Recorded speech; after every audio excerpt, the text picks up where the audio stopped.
Hello and welcome to Heavy Metal Rex. My name is Oasis, and today, finally, we have full screen Android Auto for our WRXs.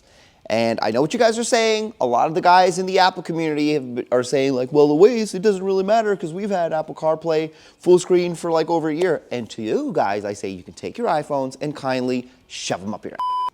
For the rest of us, it's been kind of a struggle. I know for me, there's been one very specific thing that's been an annoyance for me for not having full screen Android Auto, and I'll talk about that. So today the video is going to be cut up into three pieces. We're going to show you exactly what the Android Auto looks like currently. Then I'm going to switch over to my laptop and show you guys how to get the Android Auto update onto your USB and ready for the car. And then third, the installation and what it actually looks like. I will have timestamps down below, so if you're looking for something specific, feel free to hop around. Now, those of you who have Android phones know this screen well enough, and the fact that all of this empty space is here and these buttons are here is very infuriating. Even worse, if you end up, adding anything else, your screen ends up even smaller. Now, I understand that this is still usable, but the thing that annoys me the most, that's actually not a really good example. So let's say we're going to, let's go to O'Fallon.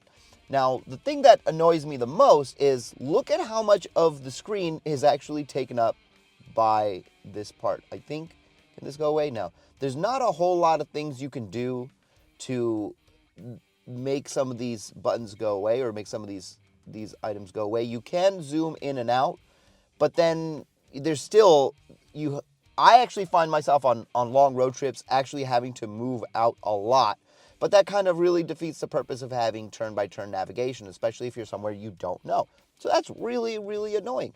At least I can make these buttons go away. Now, I did see a couple of screenshots, and oh my God, I am so excited. So this is what we have to deal with, and I do know that I believe in Android, in the Apple CarPlay, it does actually come all the way to these buttons right here, and I think that's what we're getting now with the addition of the actual widgets, which I never use the widgets itself. Like if I, like this right here, I never do that. There's just no reason for it ever, considering how much space we already don't have. Okay, so here's the technical explanation portion of this to help you guys get your software onto your USB. I'm having trouble finding the original Reddit page that first posted this, so if you're watching this video, please leave a comment down below or shoot me an email and I'd be more than happy to give you the credit. Now, what I was able to find is the TSB and the actual Google Drive, because people have been relinking it over time because I believe something is going on with the original Google Drive link. I think it's hitting some sort of quota. So I'll throw in the description the link that I used, which is working as of right now. So there's a lot of fixes in this. There is actually, somebody did post a like a full-on list of what's changed, but really the only thing that anybody really cares about is the full screen Android Auto. Now, just as before when we did the last update, what you need to get yourself is a USB 2 or USB 3. I would suggest a USB 3 USB drive, and you need to make sure that it is formatted to NTFS. That's pretty easy. Make sure it's plugged up.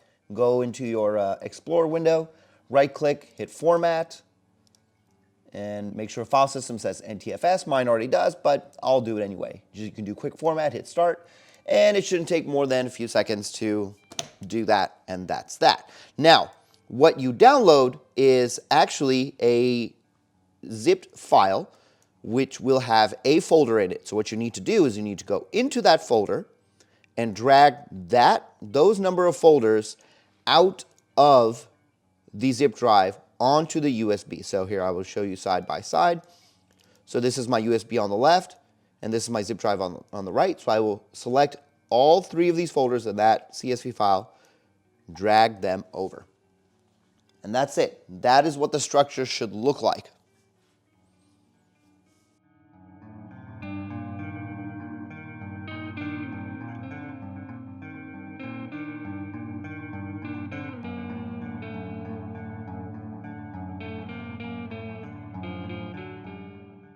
All right, now that this is all done, you can see it is the same format as what was in the zip drive. So you need to make sure you got these three folders, the CSV, and you are good to go. Now that took a long time because this is a really crappy USB 3.0 that I got from Micro Center. This is the ones that they sell right at the counters.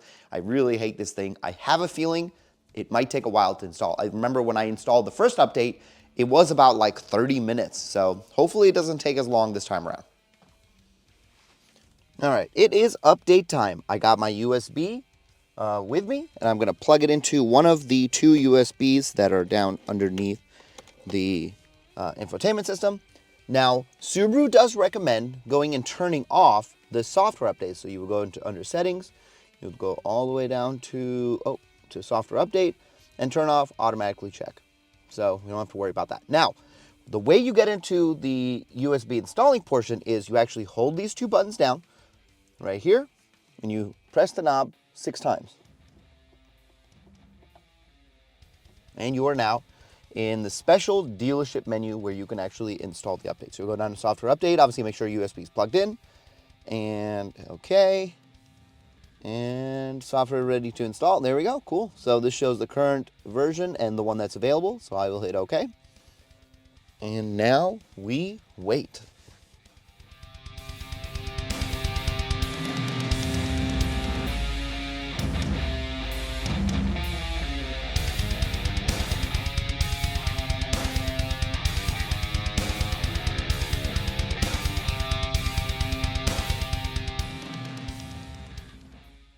Hey, not bad. That took, I actually timed it, and it took 9 minutes, 21 seconds compared to like the 30 to 45 minutes it took last time. So now that this is done, it says please restart the vehicle. So I will hit OK. I'm actually going to take the software out of the car, leave it here, turn the car off, and wait like, I don't know, a few seconds, start the car back up.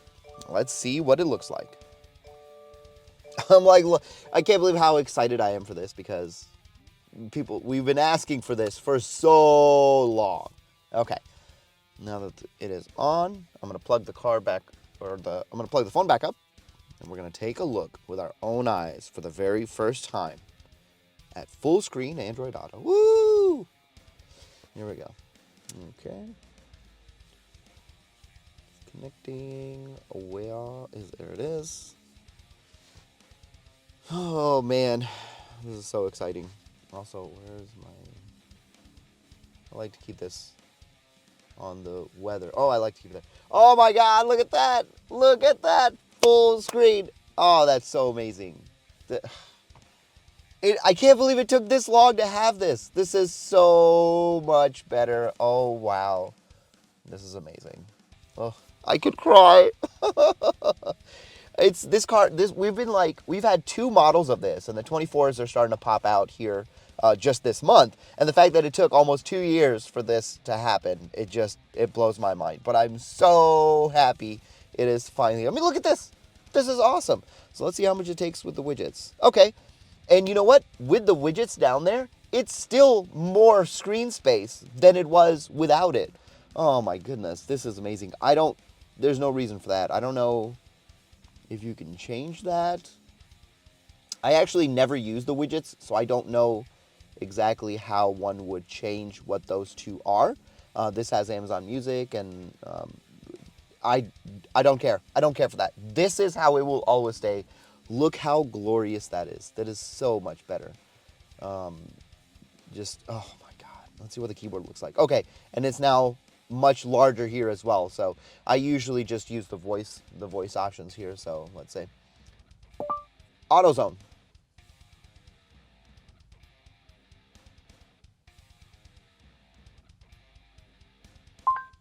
Wow, you really letting me down right now, car. Usually I'll have the list. So, oh, that's so much better. Look at that. You have a much larger list because normally you would only be able to fit like 2.5. So you have to like scroll more. So now I can actually see. And I can see all of St. Louis, which is fantastic. I can't believe that it took this long. That is amazing. This is great. This is so cool. I just want to drive around now just so I can have, just so I can use this GPS. That is awesome. 9 minutes this time around. Seems like a pretty easy install. Again, like I said, there are other fixes on here. There was a whole patch note. A list of patch notes of what was fixed, but like I don't know how many people care other than this. So what we'll do is we'll actually go turn on the over-the-air updates again, which, to be honest, I have never gotten an over-the-air update ever. So I don't even know why that matters. So I'll probably go through the list, see what else has been updated, and I'll put all of this into the description as well. So there you have it. It's a pretty simple installation, and I can't believe it took Subaru this long to do it, because I mean, now we're looking almost 2 years. And now I know it's not wireless. We still have to plug a wire in. I'm not sure if the TR actually gets wireless. That's something I'm going to look into here. If you guys keep your eye on the channel, I will actually get the opportunity to do a full-on review with a WRX TR. I believe the first week of April. My dealership actually gets the car. They're going to let me test it out. I do know that the Ascents, the Outbacks, they have the similar head unit, so they actually do have wireless Android Auto and Apple CarPlay, which kind of sucks. I don't know how difficult they would be to swap a head unit out into from one of those into one of these, since they are similar. But I have faith that you guys can do this. It's a very simple install. I'm glad that we have it. I mean, everybody uses GPS, so this is a very functional, useful update for pretty much everybody. Anyway, I hope you guys enjoyed the video. I hope you found that it was informative, and I will see you in the next one.